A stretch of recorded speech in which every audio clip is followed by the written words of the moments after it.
श्री स्वामी समर्थ. खूप स्वामी सेवा करूनही प्रचिती येत नाही.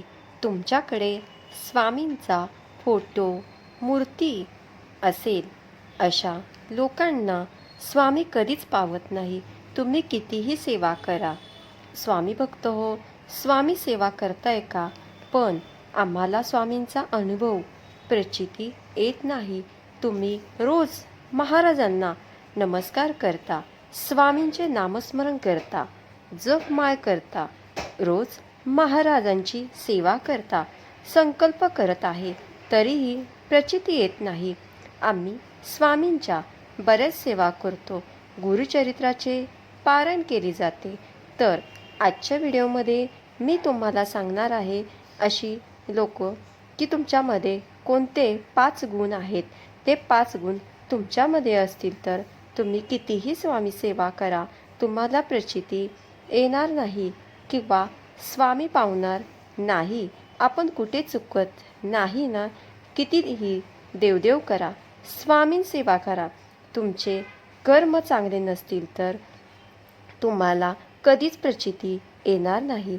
म्हणून तुमचे कर्म चांगले ठेवा.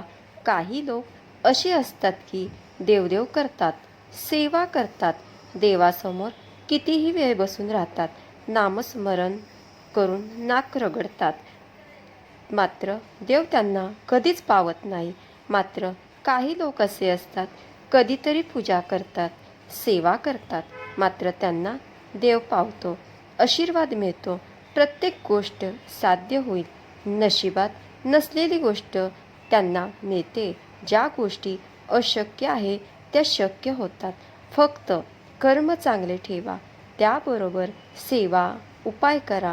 दुसऱ्याबद्दलचे वाईट विचार तर आपण सारांश पारायण करतो, गुरुचरित्र सेवा किंवा कोणत्याही देवाचं पारायण करतो. मनामध्ये विचार न येता मन एकाग्र करून पारायण करा. नाहीतर पारायणला बसलो, डोक्यात विचार येतात, याने काय केले, त्याने कळ का लावली, तर याला अर्थ नाही, तुम्हाला फळ भेटणार नाही. त्यामुळे शांत मन एकाग्र पारायण करा. दुसरी गोष्ट म्हणजे आईवडिलांचा अपमान करतात. सगळ्यात सर्वश्रेष्ठ आईवडील. स्वामी सेवा किंवा देवाला हात जोडू नका, पण आईवडिलांना नमस्कार करा. आपण मोठे झालो एवढे नाही की आईवडिलांच्या पाया पडायला वेळ नाही किंवा लाज वाटण्याची गरज नाही. तर जेव्हा कधी तुम्हाला वाटेल तेव्हा आईवडिलांच्या पाया पडा.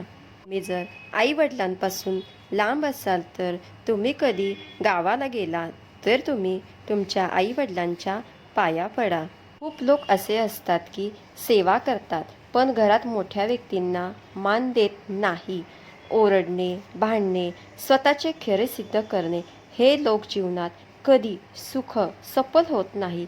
एक महिला स्वामी सेवा करते, दुसऱ्या महिलेला सतत टोमणे देते, कशावरून तरीही बोलत राहते, पण जी स्वामी सेवा करते तिला काहीच फरक पडत नाही आणि पडणारही नाही. स्वामी पाहत असतात आणि स्वामी कधीच प्रचिती देत नाही. चौथी गोष्ट म्हणजे स्त्रियांचा मान राखत नाही. लक्ष्मी म्हणून स्त्रीला मान दिला जातो. पहिल्यापासून मान सन्मान केला जातो. सुख, शांती, ऐश्वर, समृद्धी असते. त्या घरात साक्षात रूपी लक्ष्मी बसलेली असते. ज्योतिषशास्त्रात सांगितलेले असते, धर्मशास्त्रात, पुराणशास्त्रात बघा, स्त्रीला लक्ष्मीचे स्थान दिले जाते आणि ग्रंथातही सांगितले जाते. ज्या घरात स्त्रीला घालून पाडून बोलत असतील, एक उदाहरण, आपल्या घरात एखादा पाहुणा आला किंवा पाहुणी आली असेल, त्याला जुन्या गोष्टीचे खुसपट काढून सतत टोकत राहणे, काही चुकत नसेल तर बोलणे, यामुळे तुमच्या घरावर लक्ष्मी नाराज होऊन जाईल. प्रत्येक घरात भांडणे नसतात, पण कुठेतरी मर्यादा असते. आणि गोष्ट म्हणजे अन्न हे परब्रह्म आहे. अन्न जेवण खाऊ शकता तेवढेच शिजवा, जेवढे खाऊ शकता तेवढेच ताटामध्ये घ्या. अन्नाचा अपमान झाला की लक्ष्मी निघून जाते, रुसून बसते. घरामध्ये अन्नाचा वास असावा. पैसा कशासाठी कमवतो तर घरामध्ये सुखाचे दिवस यावे.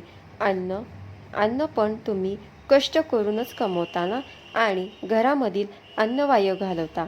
शिल्लक राहिले तरी चालेल, पक्ष्यांना खायला घाला, मुक्या जनावरांना द्या. अन्न कचऱ्यात न टाकता मुक्या प्राण्यांना द्या. वाहत्या पाण्यात टाका, तिथे मासे खातील. तुमचे मुले लहान आहेत. मुलांना कशी सवय असते काही ना काही खायची. छोटी मुलांना समजत नसते. त्यांना जेवढे पाहिजे तेवढे अन्न खाऊ द्या. वाया जाऊ देऊ नका. तर अशा काही गोष्टी असतात, ते लक्षात येत नाही.